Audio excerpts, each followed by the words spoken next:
Hello, fellow nerds, and welcome to our nerdiest thing. Today, we are continuing our discussion of Leather and Lark by Bryn Weaver. It's book 2 of the Ruinous Love Trilogy. We're talking about chapters 20 through 22. And if you're not watching the YouTube link, Whitney just gave you like a little shimmy. Yeah. Book 2. That's book 2 of the Ruinous Love Trilogy, chapters 20 through 22. And before we get into it, Deb, will you please share our nerdiest cocktail? Of course. Tonight's drink is named 6 Ways to Sunday. And it's themed after Spencer Jones, the man, the myth, and the legend. And listeners, that's the guy that likes to eat Ethel's asshole, in case you're wondering. No, who didn't? He missed his chance. Oh, he missed his chance to eat Ethel's asshole. This drink pairs well with living with no regrets, tossed salad, shame on you, Whitney, and finally consummating your marriage. And it may cause 62 years of unsuccessful requests for, stuff. Yeah. I was really proud of that description this week. It's actually really good. So these cocktails that we come up with, I would have never thought to put Aperol and apple flavored vodka together. That's good, yeah. But it's quite tasty. It almost has in not a negative way, like a licorice-y kind of taste. Yes, I was thinking that too, actually. I really like it. It's not too sweet. It's a little tart. Yep, yummy. It's good. My favorite brand is the Absolute Apple Vodka, but I couldn't find it today. But shout out to them. Shout out to Absolute. They're not even a sponsor, but you could be. You could be. Are you listening? Oh, before we get any further, it's time for the nerdy and dirty recap. Somebody has 30 seconds to tell us what happened in this section of the book. Mindy, the wheel has spoken. Yes, it has. And it whispered to me this time. It said, Deb. Ooh. That made it a little bit more obtainable for me. A shiver down our spines. Yeah. Is it obtainable or attainable? Attainable. Attainable. Sorry, I said that wrong, folks. We haven't even been drinking a lot yet. We've had a couple sips. I feel like on Friends when he's like, supposedly? Whom? All right. I know stuff. Yeah. I'm getting 30 seconds on the clock. Ready and a go. Okay. Lark and Lachlan pull over for ice and then do it all night long. Lachlan realizes that Lark might be the one. Lark admits that the bad smell in the craft room wasn't the dog, but instead the nose that she sawed off the dead guy's face. They start to look for Stan Timblay, as the one offing people around Lark's family, but learn that he's already dead. Lark realizes that Lachlan might be the one. Bryn Weaver uses the phrase pleated folds when describing butt stuff again. Boom. Lark and Lachlan have to cut off Stan's finger and gouge out his eye so they can access his estate. We find out Abe's the Phantom and he unalives Ethel. R.I.P. Ethel. We love you. R.I.P. Ethel. Yeah. Yeah, that was a bummer. Fuck that guy. Yeah. That scene was a bummer, not your recap. Your recap was great. That was a bummer, Deb. Gosh. Way to end it on someone dying. Yeah. Well, that's where I cut us off for our reading. So really, that was a bummer, Whitney. Well, thank you so much, Deb. That was beautiful. Oh, you are so welcome. Good job. Mindy, will you please share our nerdiest vocabulary? We're going to do a little etymology today. Ooh. So I had to look this up the first time I read this book. The word enucleate. Yay. I was hoping you were going to do this, so I didn't look it up. I didn't either. Please tell us what it means. So it's from the Latin root for nucleus, which means, and you're not going to figure it out from this, the kernel of a nut. Oh. So enucleate literally means to remove the kernel from. Ew. So it means to surgically remove something intact from its surrounding capsule. Oh, like in this case, the eyeball from the got it. socket. Got Yes. it. It can also be used to figuratively to mean to get to the core or the substance of something, like get to the meat of the issue. So enucleate. I'm never going to use that word again. When I was reading this time, I'm sure I didn't know what it meant the first time I read it, but I don't remember thinking about the title of that chapter. But this time I wrote it down like enucleate question mark. But I was hoping you would do that. Now we all and you know. did. Thank you so much, Mindy. Well, let's get into the enucleation, because that scene was actually my favorite moment. Mine too. I just thought it was really funny. It was a funny scene. And I remember the first time that I read this book, I was expecting them to remove like fingers for fingerprints, and I was not expecting them to remove an eye, which then when they did, I'm like, well, duh, Whitney. Like, you should have seen that coming a mile away. I love, though, that Lachlan goes and cleans up dead bodies, and Lark literally unalives people all the time and keeps their body parts. Yep. And then she's gagging. Yeah. He's like dry Yes. heaving. And Connor's fucking laughing his I ass loved off. that. That's what I loved about Right. it. Like, I could literally picture this scene. Me like too. them Yeah. going, Who would be the laugher out of the three of us? The laugher? Yeah. Not me. I'd be the gagger. you'd be the gagger. I think you'd be the one making fun of us. And then I would be I agree. the laugher. Right. Yeah. Yeah. 100%. Yep. I do like Connor, though. Are we going to get a story? I would I love hope to so. get more There's of a lot Connor. of his He's personality funny. coming out in this book. Yes. Yeah. He is just barely mentioned in book one, right? Because he's really Lachlan's connection. So it makes sense that we would get more about him in this book. But yeah, I would love like a novella even of Connor. Yeah. And he's married and is super happy with his wife based on what Lachlan has said. And that doesn't seem like what I would expect from somebody that works in kind of like the mafia. Maybe she doesn't Right. know that's what he does. I True. would make it a book. There's your book, Bryn Weaver. Bryn Weaver. I do think it's really funny though in this whole eye removal scene. Like, did they not ask Sloane? Well, they For said, how does strategies or Sloane do anything? this? Well, and they even said we should have. Didn't they say we should have taken up her offer to help or something? Oh, I don't remember yeah. that. I think maybe they did. think you're right. Okay. Because I think they were like, it's easy. You just like do a little snip, snip, snippy. Okay, maybe I just like overlooked that because I kept thinking, why would you not ask her? Not necessarily to come do it or anything, but why would you not ask her like what's- tips and tricks, right? Like she clearly knows how to do it. But no, that made me laugh a lot. I thought that was really funny. It's yet another Bryn Weaver move to take something super dark and like gross. very twisted, very gross, and make it really funny and like enjoyable to read about and not just cringy, you know? I just picture Whitney. Oh, I 100%. Like I this would. big hulking guy doing that. Yes. I just thought it was interesting too that because like these days it's a lot of like security that you've got to Oh yeah. they've got to use these biometrics. So back in the day in a crime show it would be like, oh, we need to like do something with the fingerprint or whatever. Right. And I mean, I've definitely seen it where they've like cut off a finger or a hand or something, but the eyeball, that's new because Yeah. this is this whole thing and it's actually called biometrics. Ooh. And I was really curious to like other ways that was used. And it's really kind of a big deal. Like, and it's not something that many people really like know, not I necessarily just think know of about. Minority Report. Oh, The yeah. Tom Cruise movie Yeah, with yeah, the- yeah. Yeah, it's all biometrics. Yeah. Yeah. So I just did a little digging. There's so much information out there. So this is like the tip of the iceberg on biometrics, but it's literally a way of measuring a person's physical characteristics in order to identify them. That's like the nutshell version, right? So there's lots and lots of different types of biometrics. The popular ones that most of us know about are signatures, DNA, eyes, and I didn't know this, but you could do either the iris, the retina, or the scleral veins. Your veins don't shift in your eye? I don't know. I guess they don't shift under your skin. I don't know. And then You there's just think those would like get swollen? or- well, I mean, I feel like like don't your eyes get redder when you like have allergies or I don't know. Yeah, that one was Look at interesting. Whitney's face. So also then there's face recognition, voice recognition, fingerprinting. And then these are some lesser known ones. I think they can use biometrics with your gait, like as in the way you walk. The way you walk? Yeah. Huh. Your hand geometry, which is basically like the length of your fingers and the shape of your hand and how like if one finger is longer than the other and by how much. The and the distance between your fingers too. Your heartbeat, which I don't get that because I feel like that's not gonna. I mean, unless we're talking about like this person has a heart arrhythmia, so it rules Right. out anybody who doesn't have that. I can see that. Then keystrokes while typing, Oh. body odor, Oh gosh. and vascular, like the arrangement of veins in your hands.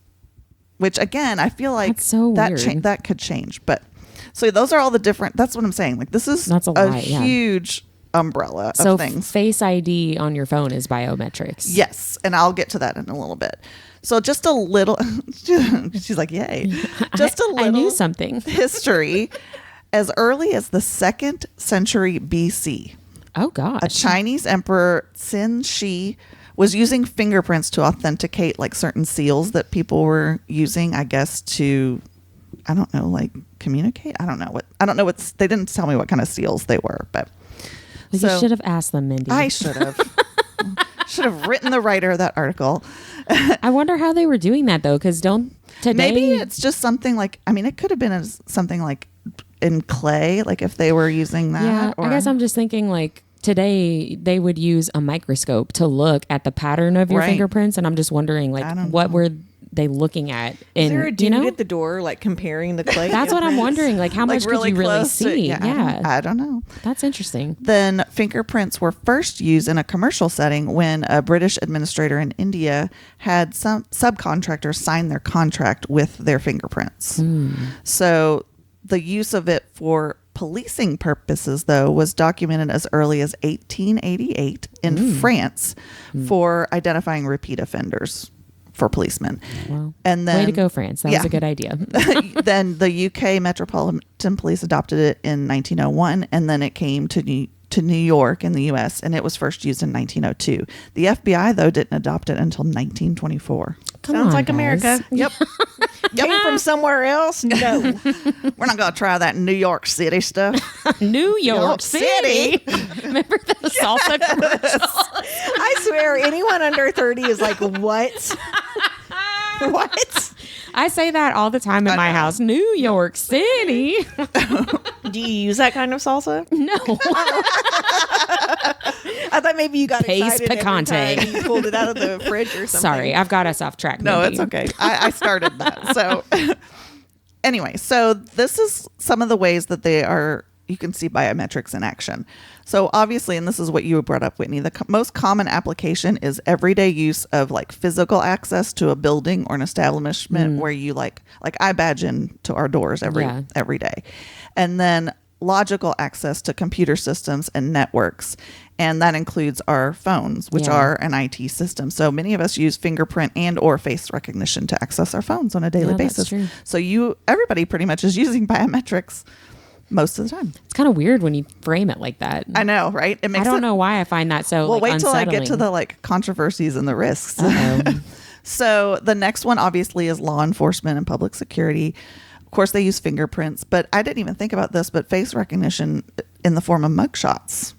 Oh, so well, yeah. even that sort of familiarity. I was going to say ancient, but that's not what I meant to say. Comparison. Just as long ago as like that they were using photography and mugshots. That's still face recognition because you're comparing it. They also they're also talking about like live face recognition. This is something that everybody's developing, and this one scares me. Face ID in real time in a crowd or after an event. So this is gaining some ground, but some states like California have passed bills even preventing it from being used because police body cameras, they feel like if you use it, it would kind of exacerbate a police state.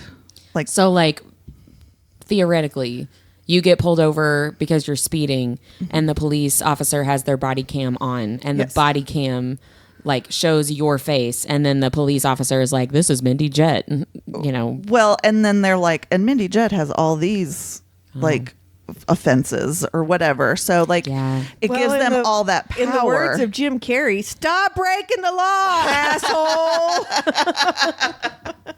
Don't do bad shit. That's just real. Like if you think about it, if you're in a crowd going to a concert, enjoying yourself, but you have parking tickets, I don't know. You know, right. You're right. Yeah, I'm just saying. Well, and if it misidentifies you as a person that you aren't, and how long is it going to take to be like, that's hello? another one of the my daughter is my husband in a crowd. I bet you anything. They look so much alike. Yeah, no kidding.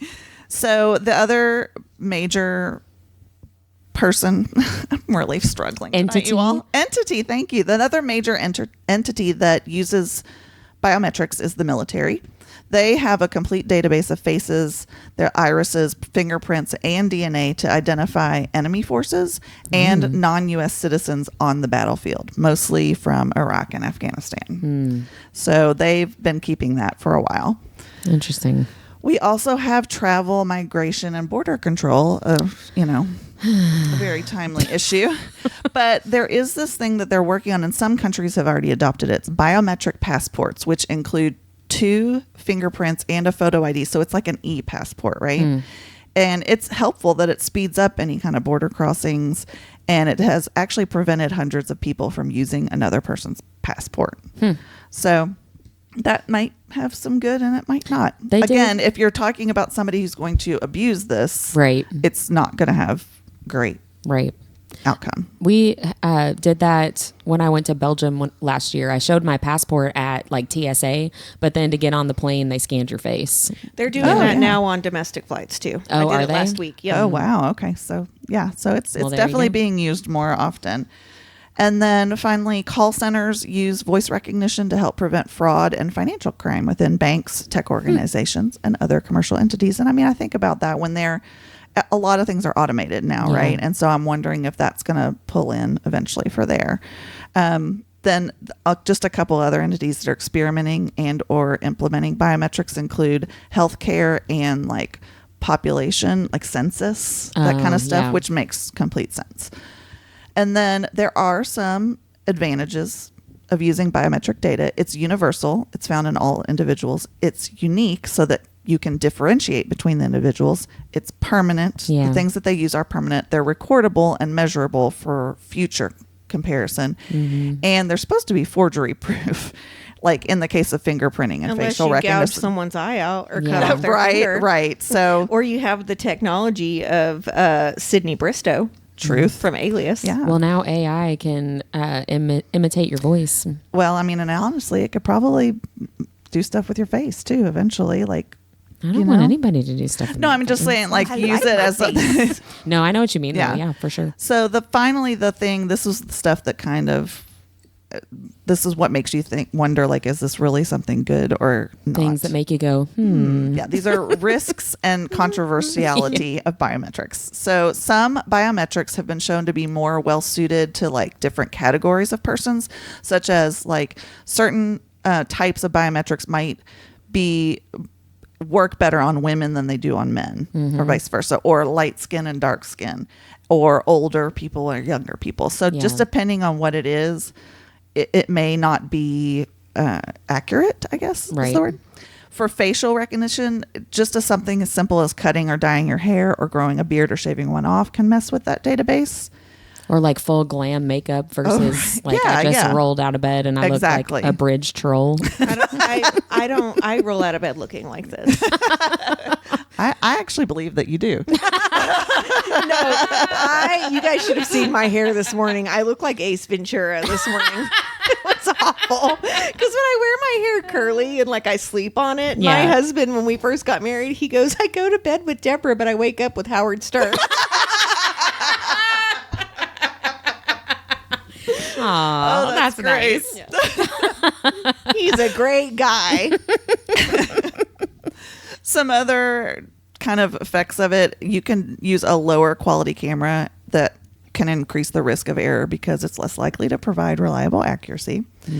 Even things as like low key as lighting, background noise, or postural position can cause an error in some of these different biometrics. So to beat the system, I just have to be hunchbacked. Yeah, just hunch over. Push your boobs together. When you get your picture taken, stand up straight. But when you're Doesn't in the work for police office, So as with anything, though, use of personal information is always controversial because it only takes one creeper, right, to turn it into something sinister or detrimental. Identity theft, third-party use of information without consent, and data breaches are all worrisome aspects of biometrics. And it's funny because this is something that's in the news all the time. My mom got her social security number stolen, and so she had to like do special things with her taxes for like 10 years to before that would get like rectified, I guess. Yeah. It's insane. So like we hear about that and we hear about, identity theft or what's the other one? The data breaches, like viruses or like,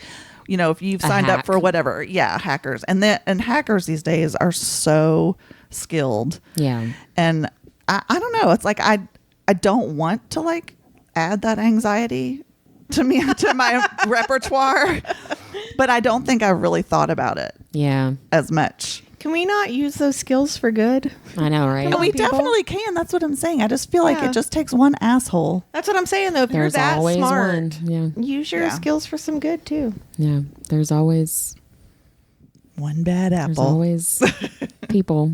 I was going to name specific people, and then I decided not to. I bet you could guess. I think we can all guess. Yeah. Well, thank you so much, Mindy, for giving me something to have I was gonna nightmares say, about. I'm just going to pretend this conversation didn't happen. I know. I think I'm just going to not Well, you think can about say it. you're informed, but you don't have to Yeah. act on it. Yes. I learned something, and I'm going to choose to forget it. Deb, was the eyeball scene your favorite moment also? It or was, yeah. My only other favorite part was Lark just shit-eating Grin pulling over to get ice. Oh, yeah. I love it. And So funny. he's like, if you pull over, I'm going to edge you. And she's like, okay. Oh no. Because, like, I refuse to believe she lives in a house that doesn't have an ice maker. Like, why did she need to pull over? And then, like, Yeah. she's like, the irony of it being a pump and go or something like that. I don't know. I just really love the banter in that scene. I actually noted a smaller moment like that too. It's in the same scene as the eyeball stuff in the morgue, but when Lachlan says something to her, gives her some kind of compliment, and she says, "You're my husband, sweetie. You're kind of supposed to say that." And he blushes. I know. Oh my gosh. Every So time that it sweet. points out that he blushes because of something that she's done or said, I just think that is the cutest thing in the world. I love that so much. I always So, picture when he blushes that he's got his glasses on. He looks kind of nerdy, yes. Me too. but hot in a hot way. Well, of course. Everything he does is hot. He can't help This it. is true. Yeah. Yes. Well, we're going to bring it down to our least favorite moments. I wonder if it's all the same thing. One of mine, I think one of mine is the same as all yours, but my other one is, I don't think that you all will have. But speaking of pump and go, when Lachlan puts her cum back into her asshole. Yeah. Why? I did not Just like that. why? That's a no for me, dog. It's not even like a breeding kink because nobody's getting pregnant that way. Like, I don't understand. Maybe and he missed that part of education. If that is your jam, go for it. More power to you. But that just made me a little squeamish. Yeah, I kind of just scanned over that I section. didn't like it. Yeah, I mean, I get it. Like, she likes butt play, and that's fine. Yeah. But, like, Well, so does he, apparently. you don't need to put liquids up in there. I don't like it. It's like a ejaculate enema. I don't. There's a phrase I didn't think I'd hear today. There's the title of the episode. That's a good way to get a shadow I was ban. just about to say, talk about shadow banning. Oh man. Well, Miley's favorite moment, this is probably your other one, is Ethel's death scene. Yes, absolutely. 100%. I don't like it because Ethel dies. However, I really think that scene is very well done. Like, it's enjoyable to read, even though it's a sad event that I wish wasn't happening. Well, if that's that because makes Ethel's sense. hilarious. She really is. hilarious. Yeah, she's. I just, her sass and her defiance. I really, really love that. I love that Brynn Weaver has her be completely herself, no matter what she's like. You know, she knows this is the killer who is there to kill her, and she's just like, listen, I'm going to talk about licking buttholes. I love that a lot, but I hate the death itself, and that Lark is going to have to like deal with it, and she's going to be We're not devastated. Get any more awesome Ethel I know. stuff. I love her, but yeah, that was my least favorite. Well, one thing I found unbelievable about that part of the book was being able to sneak into Ethel's room as like a new person on staff at a nursing home, especially considering that she probably was in like a Taj Mahal level nursing home. Yeah. right? Absolutely. Assuming, yeah. And I don't know about you all, but I always kind of find medical killing stories and medical serial unaliver stories like really fascinating. And I think it's because we trust nurses and doctors. We let them inject medicine into our veins, they perform surgery on us, and they put us in our most vulnerable position, which is sleep. Right? And so where she was probably very vetted and probably had key cards, but I'm assuming he stole someone's key card. But I think someone probably would have seen him. So that took me out of the moment just a little bit. But I did want to highlight a medical unaliver who was a neurosurgeon that maimed 31 patients and was responsible for the death of at least 2 people, and he is aptly named Dr. Death. Side note, there is a captivating podcast about this case that I've linked in the show notes. Whitney and I have both listened to it. It's a full season, and it is like It's bonkers. really good. It is so bonkers. So I'm going to get very surface level, but it's still like a lot of information. So the real name of Dr. Death is Christopher Dunch. And growing up, Chris wanted to play professional football, but when an injury sidelined him, he actually switched his focus to medicine and earned an MD at the University of Tennessee. During his residency, he only assisted on approximately 100 surgeries, whereas most surgeons complete over 1,000 during their residency. Gosh. And in his final year of residency, he was actually put into a program for impaired physicians, as it was concluded that he was doing cocaine before going into the surgical field. Yeah. This is an ongoing thing with him. Wow. Okay, so Christopher knew how to talk a big game and definitely knew how to pad his resume. When he applied for a job in Texas after medical school, his CV listed 12 pages of accomplishments. Also stating that he graduated magna cum laude from the St. Jude Research Hospital with a doctorate in microbiology. The only problem is that degree was not offered at St. Jude's at that time, and no one caught it. I was just about to say, probably 'cause and they nobody knew. They didn't get past the first page. I wouldn't read 12 pages of that 12 shit. pages is too Right. many. I'd be But like, when oh, you're okay. a neurosurgeon and you're in your residency, you have to stand above the other applicants, You know what, right? though? I'm the kind of person that I would be like, there's no way you did all this shit. I know, It's I too would many too. freaking It would pages. make And I would have looked it all less up. believable to me. I would have Yeah. looked it all up, and I would have been like, Well, you I would caught you. You would have saved some people's lives. Okay, so once Chris was hired as a nurgeon, That's pretty accurate for what he was. did do nurgeon. He was a nurgeon. Not quite surgery. He was hired as a neurosurgeon in Plano, Texas, and he spent extravagant amounts of money on marketing billboards to build credibility and his patient roster. Because one thing those clinics want you to do is they want you to bring in patients. That's how they get money, right? So people flocked to him, as all of his marketing made them believe that he was the neurosurgeon to see in that area. During his time in Plano, one doctor stated, and he was saying, quote, unquote, he could not wield a scalpel. This was at his very first job. A physician said this about him. So let's talk about the list of patients that this surgeon maimed at this particular clinic. Oh, Lord. Just at this location. Just at this Yeah. location. During the surgery of his first patient at the clinic, Dr. Death operated on the wrong part of his back, which caused chronic pain. A second surgery was performed where the good doctor then paralyzed the patient.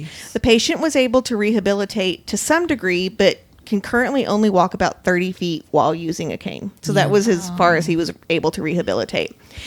Dr. Death's next botched procedure was when he misplaced hardware in someone's spine, incorrectly located a screw used to keep the hardware in place, and stripped its threads so it could not be removed. And he botched it so bad that if it had been removed, the patient would have bled out. Oh my God. So he was doing such a poor job in surgery that another physician kept asking him to stop and then literally restrained him to keep him from cutting on this person more. Yeah, like physically had to Physically stop restrained him. Another patient was left with bone fragments in their spine when Dr. Death tried to remove a disc. In the follow-up appointment, the patient left when he realized that the doctor was clearly inebriated. Okay, this is just 3 patients. And they're so far. still letting him All at do the same surgery? place. It gets worse. Good Yeah. God. A longtime friend of Christopher, who actually helped him in med school, he helped him with the marketing down in Texas, came to him for an operation to have 2 neck vertebrae fused. During the surgery, the friend was internally decapitated and left as a paraplegic. He later died from an infection related to complications from the surgery. But don't worry, Christopher was put on a little bit of sabbatical where he could only perform minor surgeries because a person saw him do cocaine before entering that operating room. So let me repeat that. He was still allowed to do minor surgeries. He decapitated someone internally and he was saw doing coke before he went to the operating field. Okay. And it wasn't enough. Right. So finally, just at this clinic, and yes, he did work 2 more places after this, he cut through the spinal cord and severed an artery of a patient. He refused to help the ICU team, which led to the patient's death. So he would fuck up these things and they'd go, "You've got to get back in here." And he would just like retaliate and say, "No way. He would peace it's out. up to you all. Yeah. Fix it. It's not my problem. I did my part." Yeah. Right. And so all these patients were dying and they were paralyzed. What a So douchebag. after Oh, this, yeah, he's like the worst. he's the worst. He's the worst kind of human being. After this, he was going to be fired, but asked to quit instead. If he had been fired, the clinic would have been required to report him into a national patient database, but he quit. And seemingly to save their reputation, the clinic did not report him at all. Yep. They didn't want to have to answer for the fact that they let him still do surgery, 100%. even though he was not good. It at would have been a huge headache. I Yeah. think they were afraid that he would like sue them for slander or something. And you didn't want the patients to sue the clinic. Well, yeah, right? that's true too. Right. Yeah, Oh, true. patient malpractice. Right. Yeah. So this shit stain of a human was then hired at Dallas Medical Center and granted surgery rights while they awaited the records from Plano Clinic where he had just killed 2 people. Right away, the nurses noticed that he was continuously under the influence when he was operating on people. Yep. In his very first week, Dr. Death severed someone's arterial artery and then stuffed them full of a substance to stop them from bleeding, but he overstuffed them and that made them have a stroke. So officials asked him to fix the surgery, but Christopher instead wanted to do a craniotomy on the patient to relieve the swelling. He, of course, was not allowed to do that, and then he was refused to fix the mistake that he made. The patient fell into a coma and became brain dead. Wow. And again, I want to point out a craniotomy is what a brain surgeon does, not what a spinal surgeon Right. does. So they were like, fuck no, you can't do that. Go in there and You can't fix even it. do Yeah, your you can't, neurosurgeon Right, you can't job. do this. Yeah. Also, during this week, he completely botched a surgery by operating on the wrong part of a patient's back. Dr. Death also severed one of her nerve roots, twisted a screw into another nerve, left screw holes on the opposite side of her spine, failed to remove the disc he was in there to remove, and left surgical hardware in her muscle tissue that was so loose that it moved when they touched it.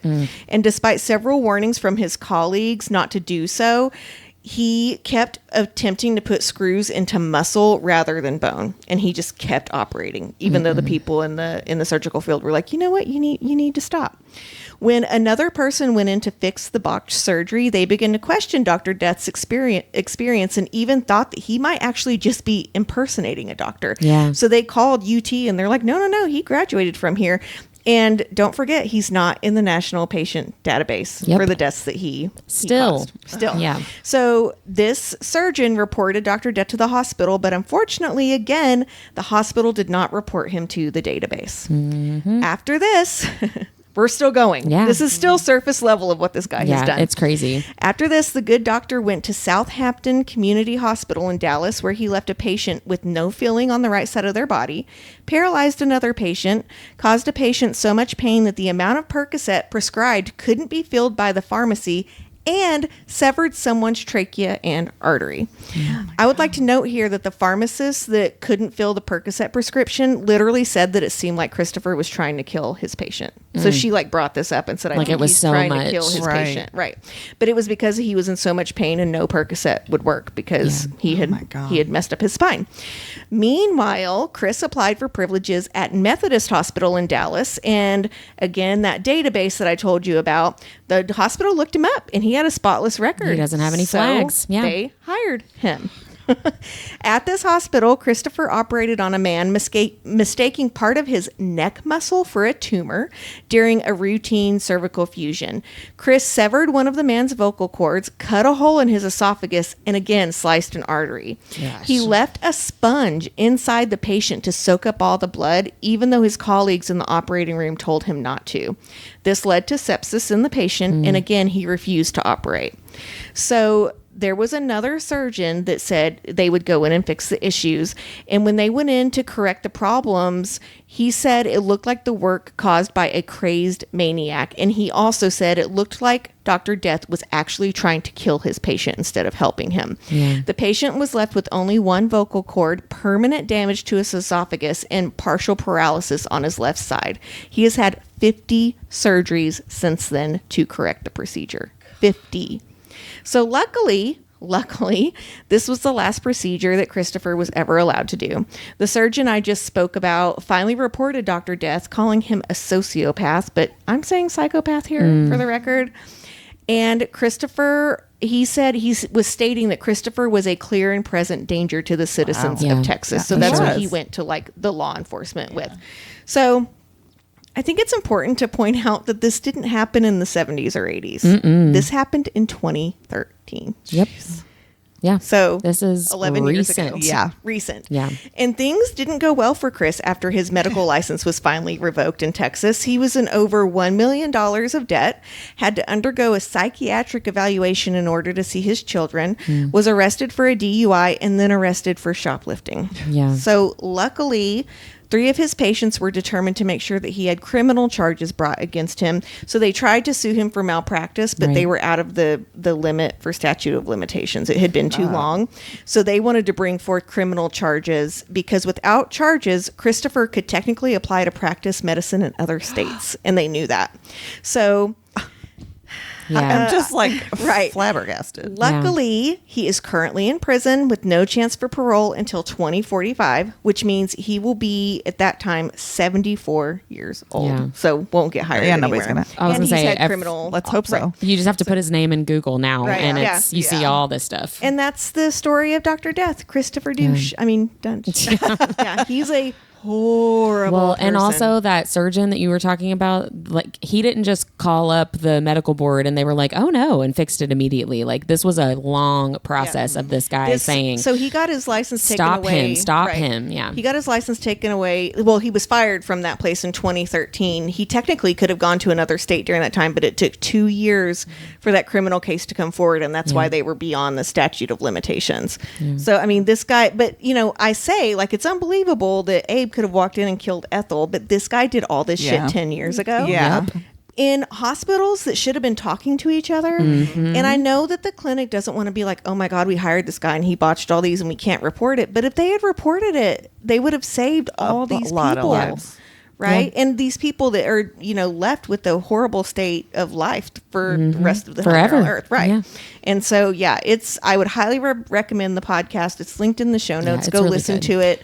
It is not going to make you feel good inside, but he does get his. Don't worry. He does. And there are those people like that surgeon and some others too that like made it their life's mission to bring him down. Yeah. I do So- remember that in the very first clinic, there was a nurse that tried to bring him down, and she kept getting blockaded by the administration. So there are really good people in the story that tried really hard to make sure it doesn't happen, but there's a lot of people that also didn't want to make it their problem. Yeah.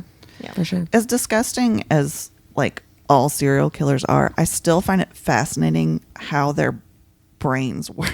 Yeah. I don't know why that it just fascinates me, like to find out what caused. Like I think about like Dahmer and that story, how there was something in his childhood that he was just like obsessed with taking, like looking at body parts and taking things of like animals apart. Like it makes me wonder if this guy, do we know what his injury was? The athletic injury? I don't know. Like, I wonder if it was something That on his messed- spine yeah. or something. And so, and He then it felt messed resentful. it up. And he was resentful because it kind of, quote, ruined his life. And so Right. that was his way. That was his, like, impetus, I guess, to start Well, this. one And of- that was, like, where that, because it seems very strange. Like, that it's very specific. Isn't it Well- crazy though that all it took was good marketing for all these hospitals to take him? Oh, He for paid sure. for those billboards It's by ridiculous. himself. They weren't endorsed by the hospital. Well, and that's a huge thing in the podcast and the documentary about it is it's all about money. Like that's why he got 100%. hired. Like neurosurgeons Yeah. bring in a ton of money. Well, for their, when he went to that first hospital, he was about $500,000 in like school debt, and his starting pay was $600K. Yeah. That's why he went there. Yeah. Yeah. Because he should be skilled and he should be helping Right. someone's Right. quality of life be better. But I mean, he Right. ruined so many people's lives. well, and the really interesting thing about that whole story to me is the tension between, is he a psychopath serial killer or is he like an absolute idiot? Just a dumbass. Yeah. Right. But a lot of these because there's a line there, right, you know? a lot Yeah. of these doctors started saying there's no way he could have accidentally messed up as bad as he did. Even with, yeah, that's true. Because Yeah. one person said it's like he was not paying attention to anatomy at all. Mm. They were like, if he was in medical school, he knows how the body works, and he there's no way he could have Allegedly. accidentally severed someone's trachea during a spinal And I don't Right, surgery. think yeah. anybody would have graduated him if he was that incompetent. I know. Right. I mean, he know. got a residency, Well, right? But again, there's they a lot only- about there's a lot they about only that too. trusted him with 100 surgeries when everyone Right. else was doing That's like crazy. 1,000. 1,000. So Yeah, it is a why did crazy this guy story. graduate his residency? That's my question. Yeah. Without Mm-hmm. any of that experience under his belt, so we could do a whole season on this. Mm-hmm. Yeah. But yeah, you all go look him up. It's a captivating story about how someone got away with things because they were charismatic and they had money. Yeah. I think that's the answer for how he graduated from medical school. Medical Yeah, school right there. probably. He's such a But- nice guy. Yeah. Yeah. Yeah. Well, let's go into our biggest revelation, talking about another really awesome person, for me anyway. the Phantom POV chapter, I was like, oh yeah, here he is. It was like 85% of the way through the book, and then we Yeah. get like the Yeah. that second Phantom POV. But we also find out that he is Harvey Mead's brother. That was my biggest Yeah, revelation, good too. old Harvey. And that he was able to track Rowan and Sloane because he just so happened to stay in the same hotel as them when they killed Harvey, which I still have questions about that. Yeah, that's odd. I don't understand how you go from accidentally staying in the same hotel as those two people to figuring out that those two people killed your brother. Like, I don't understand that connection. Yeah. Do you think he knew Harvey was a serial killer? Yes. He did. Okay, I think he- I That was think one he of my did, questions for because sure. he's like, hey, bro, I'm coming through town. Can I stay at your house? And he's like, no, I got some chick in the basement. You got to go stay at a hotel.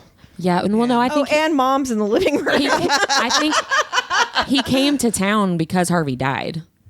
Oh, okay. It Yeah, wasn't like while he Harvey was had still already alive. happened. Okay. And he Or even that had says, already he's like, they were happened. so busy digging up bodies, they didn't even care who killed my brother. And I'm like, no, because he was a piece of crap. Yeah.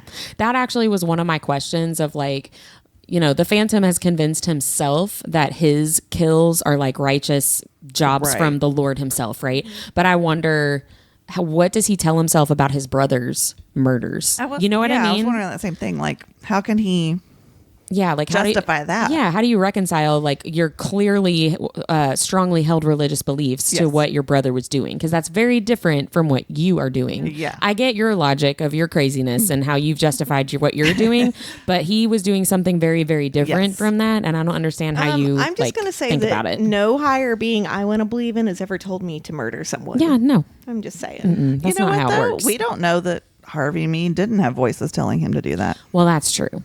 Maybe they I were think maybe it was Mama. cut from Mama the same Mead. cloth.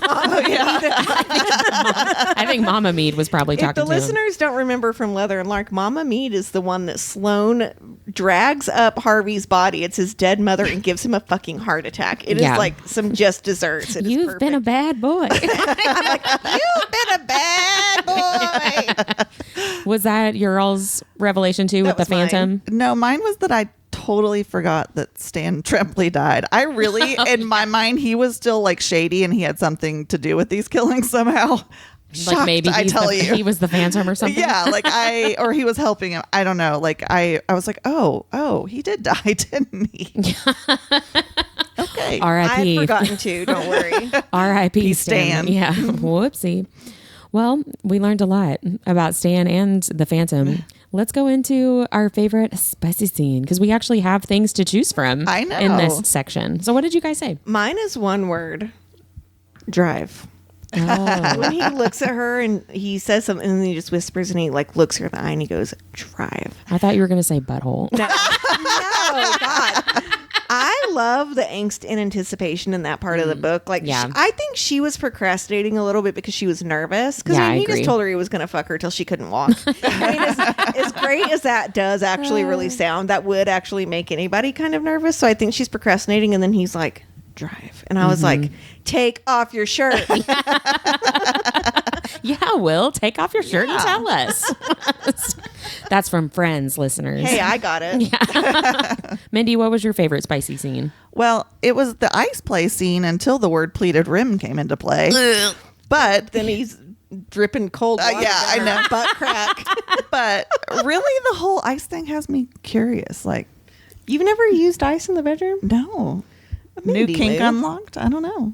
Maybe. Well, It melts quickly. Get try on it out and report back. Let us know.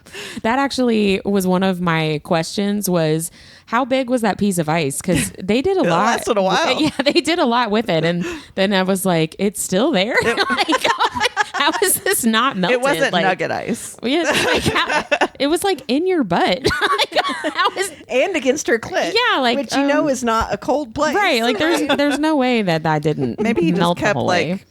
replacing Well, maybe it. yeah, he kept putting new ice in his mouth. but or that something. wasn't in the text, because so I didn't. he know. did bring a glass of Subtext, ice water. Whitney. Well, that's true. Well, I don't really do ice play either, so I didn't really know. I'm curious. Well, my favorite moment, I keep losing my microphone. Sorry, everybody. My favorite moment was actually close to the beginning when Lachlan goes down on Lark, like immediately. This is what I wrote in my notes. I was proud of myself for this. When Lachlan goes down on Lark immediately after choking her with his salty abundance of flesh. You have to tell the listeners why that's funny. Well, salty abundance of flesh is a phrase for penis that I read in a different book.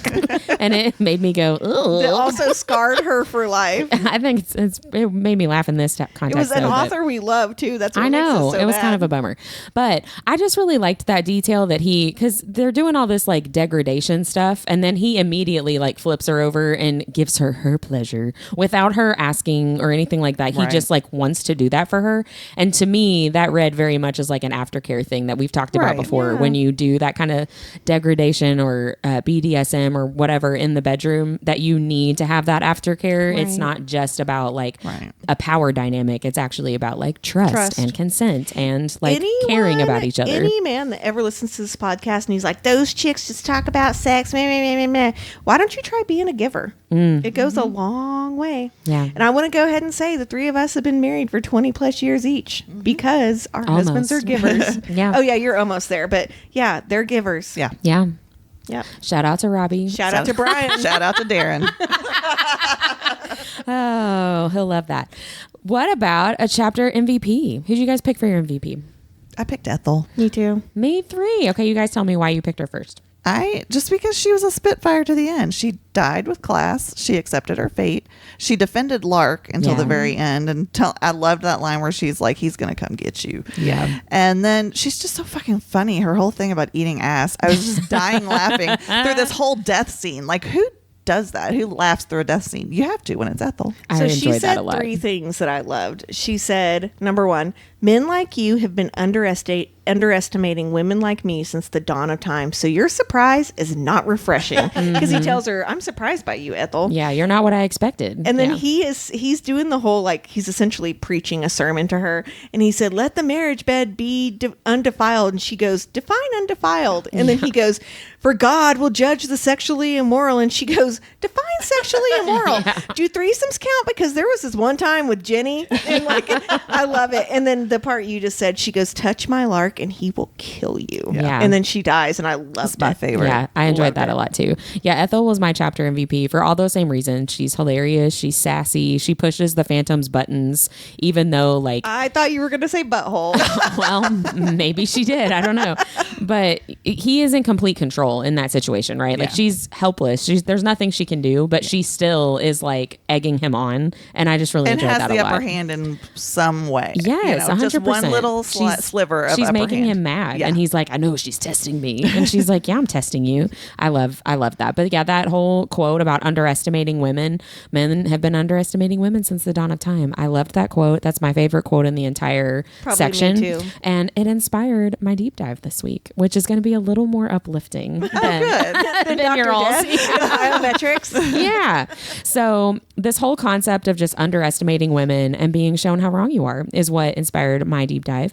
There are a million examples from all over the world, all over history, but I want to shed some light on one amazing woman right here in Louisville, Kentucky. Oh, fun. So before I get into this story, I have to set the stage a little bit. So we're here in Louisville.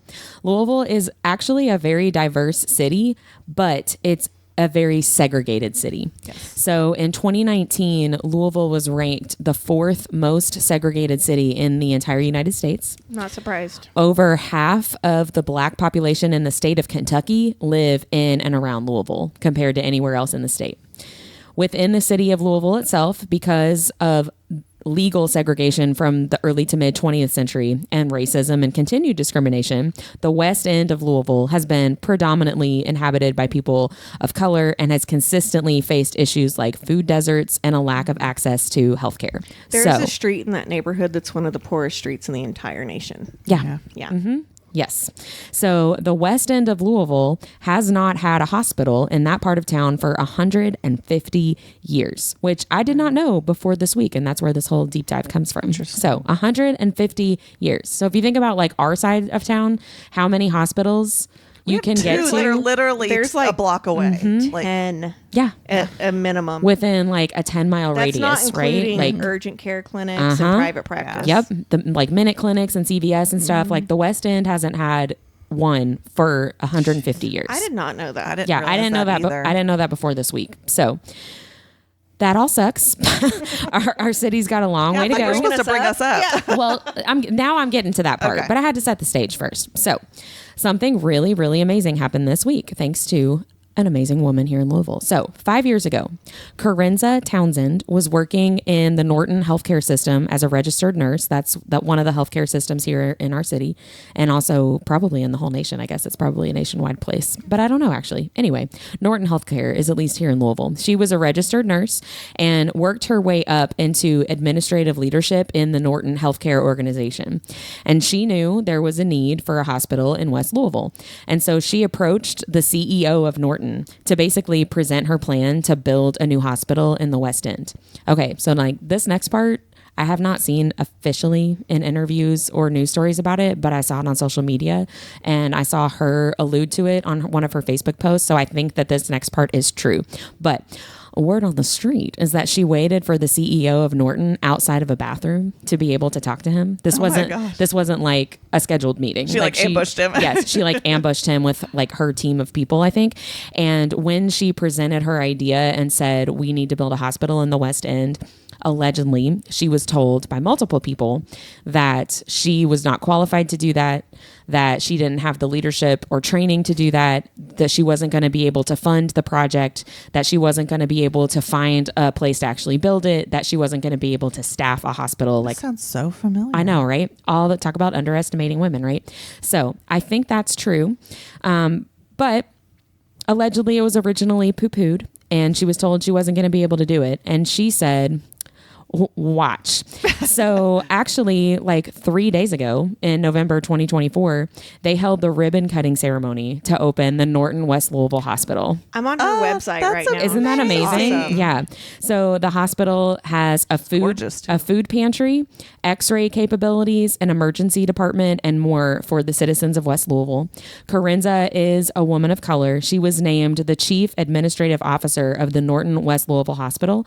And to date of me doing this research, she has hired 400 employees for this new facility. That's amazing. Isn't that awesome? And she did it in 5 years. That's so, wow. So several employees and residents of West Louisville have been interviewed recently for our local news stations as this ribbon cutting ceremony happened and the grand opening. They did it on Veterans Day. And so much of what people have had to say wasn't just focused on the, obviously, being happy that they have access to medical care, but a lot of them have made comments about how impactful and inspiring it is in West Louisville for those residents to see a Black woman be placed in such a high leadership role after doing the work, right? Like this was her brainchild, this was her project, and she has been rewarded not just with seeing the project come to fruition, but with the leadership of the actual hospital, right? And she is getting to do a lot of things in West Louisville, and I think that's great. So there are a lot of amazing women who have accomplished a lot of amazing things here and everywhere, all over the planet, but I just really loved that this happened this week right here, like in our little corner of the world. And just, cheers to Corenza Townsend and all of her hard work for the people in West Louisville for making that happen in such a short amount of time, really. Like 5 years after 150 years of not having a hospital. I gotta That's say, crazy. I'm a little saddened that this was not on all of our radars. Why wasn't this in the news more? Yeah, Exactly. I learned about this from a random TikTok video that came up on my For You page. This wasn't a creator that I follow. It was just somebody that randomly showed up for some I guess because my TikTok knows I'm in Louisville, and they were like, look at this, this amazing thing that happened. It was a video focused on like Black excellence, basically. And it was like, look at this woman that did this amazing thing. And that's the only reason I knew about it. She is on the Norton Healthcare like senior executive team page, but there's no articles on the Norton website about her. There's one Instagram post congratulating her on opening the hospital. But why is this not huge news? The Norton Healthcare apparently has a TikTok, because they had commented on the TikTok that I saw, and they said super nice things. But first of all, I was like, why do you have a TikTok? Norton Healthcare. Second of all, why wasn't this in the media? Why weren't there press releases? I think there were, because when I Googled it, I found articles about it, but like it was not on my algorithm of stuff, except for this like random TikTok. I have no idea. Like, I don't know. I don't understand. I just followed her on Instagram. I followed her on LinkedIn. She's got her own website. She does. There was more information on her website than I could find in most other places. Which again speaks to your point, Deborah. Right. Yeah, but so shout out to Corenza Townsend. That's amazing. Corenza. That just happened in 2024. That's awesome. Yay. Amazing. Women are amazing. That's the theme song for our new segment on Our Nerdiest Thing. That's like every segment on Our Nerdiest Thing. Is there anything else you guys wanted to say about Ethel before we move on to our favorite secondary characters? No. Ooh, all right. Who was your all's favorite secondary characters? Mine was Connor. Oh, Connor. I love laughing at them. Yes, I love how he goads them about the eye and then says, we didn't actually need the eye as a joke. I enjoyed that. That was so funny. He's such a jokester and definitely a little comedic relief. I don't know. I really love him. He's fun. He is really funny. Deb, who was your favorite secondary character? Mine was Keanu Reeves, and let me explain why. Lark begins to ask Lachlan if he has ever killed anyone John Wick style. Yeah, and if you've not I seen caught those that, yeah. movies, you wouldn't know what she was talking about. But she says, have you ever killed anyone with a pencil? What about slicing someone's jugular with a playing card? And then she's like, no, a tarot card. That would be even cooler. Yeah. And at one point she says, like, you're kind of acting kind of Keanu-y. And I love it. But then Lachlan says, I killed someone with a Himalayan salt lamp once. Does that count? I like too when he's telling her not to throw up, and he's like, think about Keanu. She's like, don't ruin it. Yeah. Yeah. Like, I just love that he is a continued really character in this book, right? Yeah, it's beyond Keanu a running Reeves joke. as a whole is like such a good, cool person anyway. Yeah. And so anyone that was confused about this portion of the book, they're talking about John Wick, and if you want to just watch a fucking bonkers movie. It really is. They kill his dog, and he throws a pencil at a guy, and it goes into his jugular It's and like kills him. all action, no plot. Right. Basically. Well, he's defending his dog. Yeah. Well, Right, yeah. that's the plot. That is the plot, Right. I guess. And he's a contract killer, isn't he? Yeah, I guess Yeah. so. John Wick movies to me are like reading pure smut. Right. Like right, the right. plot doesn't matter. That's not what we're here for. Yeah. You know what I We're mean? here for the pencil and the playing Exactly. card Exactly. decapitations. And the hot killer. the Keanu Keanu of it all. Yeah. Yeah. Well, my favorite secondary character is Spencer Jones, and more specifically, his ass-eating skill. May he live in infamy. But I love that quote that Ethel says when she's talking about him. She says that she regrets that she didn't go home with Spencer Jones that one time. And she says, Jenny Bright took him home instead and said he ate her ass 6 ways to Sunday. I met my Thomas shortly after, and in 62 years of marriage, he never once ate my ass. And that, my friends, is what inspired our cocktail this week. That Cheers made me to laugh. Spencer. That made me laugh so much. Luckily, our cocktail does not taste like ass. Yeah, you're welcome. Oh gosh, I didn't even cross my mind, but What I would you missed put in opportunity. a cocktail that would make it taste like I would ass? have made a chocolate cocktail. I would have picked like a liquor that I don't like, Oh, like true. a bourbon or Yeah. something, you know. But what has been your favorite quote so far in these chapters? Well, going along with the Keanu of it all, one of mine was when Lark, after she like says, "Oh, you're looking kind of Keanu-y," she says, "I was going to say you look a bit Keanu-y right now, but I take it back." Yeah. He did something to piss her off. Yeah. You don't deserve that compliment. And So- then, go ahead. I'm sorry. I was just gonna say the only other one I liked was when she said, "You're wrong. I don't think I hated you. I think I might kind of like you, actually, just a little bit." Yeah, I thought that was really cute. It reminded me of that scene in 10 Things I Hate About You when she's reading the poem. Mm-hmm. I That saw was an sweet. article this week that like the director did not tell her to cry in that scene. Yeah. Aw. Yeah. I saw her do some kind of event that I don't know if it was specifically for 10 Things I Hate About You, but somebody asked her about that and they had her read the poem and she cried again. Oh my gosh. Like 20 years later or It whatever is. it It's was. it's a tearjerker. It's Yeah. a great movie. It is a really good movie. My favorite quote was, "All I needed to sleep was a thorough fucking from my husband. Could have saved a lot of money on that sleep retreat." Yeah, my real favorite quotes were the ones from Ethel that we've already talked about, but I also really enjoyed Lark telling Lachlan that you should probably start using coasters. When they were talking about the coffee table. He goes, "I've seen your coasters. No, thank you. Yeah, like I'm going to pass on No. that. I enjoyed that Can conversation I a just lot. buy some from like Pottery Barn or something?" Yeah, don't make any more coasters, Yeah. please. Are there any questions that you guys have that you would like to see resolved? Do you think Auntie Ethel is in heaven or hell? I think she's running hell. She was just about to say, I think she kicked Satan's ass and took over. Yeah, I, I was going to too. say, I think she definitely thought she was expecting to go to hell because she talked about like, don't give the devil any ideas or whatever. Right, I think, right. yeah, that's But a she's good like question. having the time of her life. Oh, absolutely. She's with her people. I imagine her like becoming the Crowley from Supernatural. 100%. Like, Yes. yeah, like that's Yes. her character arc now. You know, The queen of hell. R.I.P. R.I.P. Ethel. My main question was the one about the Phantom. Like, if Harvey is his brother, how do you like? Do you just ignore the fact that your Right. brother kills a bunch of people since he doesn't have the same justification you've given yourself? I thought that whole thing is really weird. I would love a novella about that.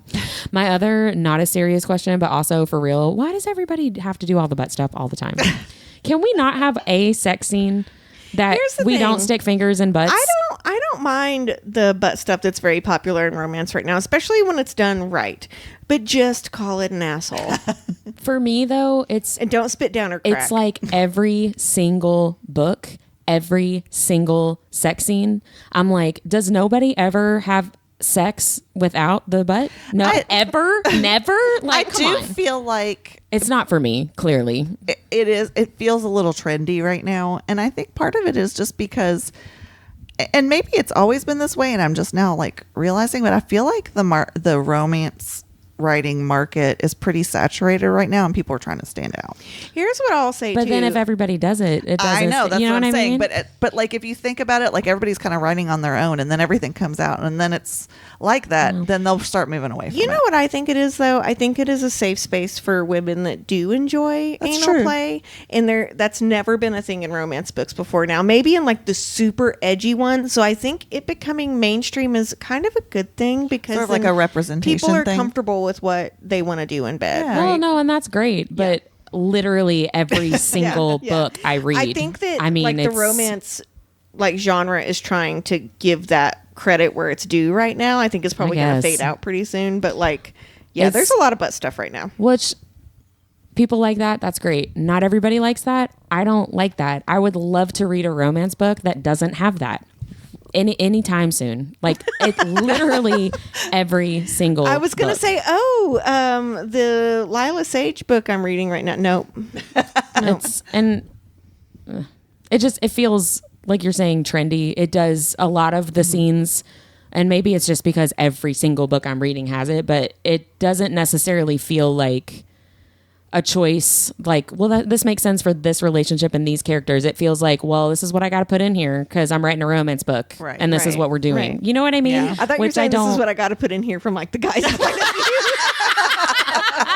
Maybe the characters. I gotta put in there. This honey. is what I gotta do. And like, I'm not trying to yuck people's yum, but I don't enjoy that, right? So right. like when you're reading something that you don't like, then But it's have like, you read oh my any gosh. books where you're like, okay, they did that in a very sexy way? Because I've read a couple where I'm like, that No. sounded nice. Sadly, I have not. I think there's a couple of times in Emily Rath's book where not when they like just shove it in there, but when they talk about like the pre-care and the aftercare, like I did really enjoy that. There's been a couple of books where I'm like, okay, they're taking care of each other. And see, maybe that's what bothers me so much about it. Not even just like, okay, I'm not into that, but well, maybe it is mostly that. Because I'm just thinking most of the scenes are just, and now my finger's in your butthole.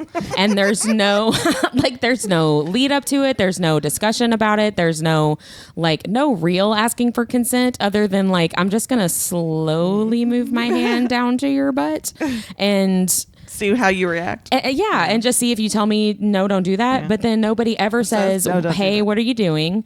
Hey, maybe not do that right now. Like everybody, they just do it. And then they have like an immediate earth shattering orgasm.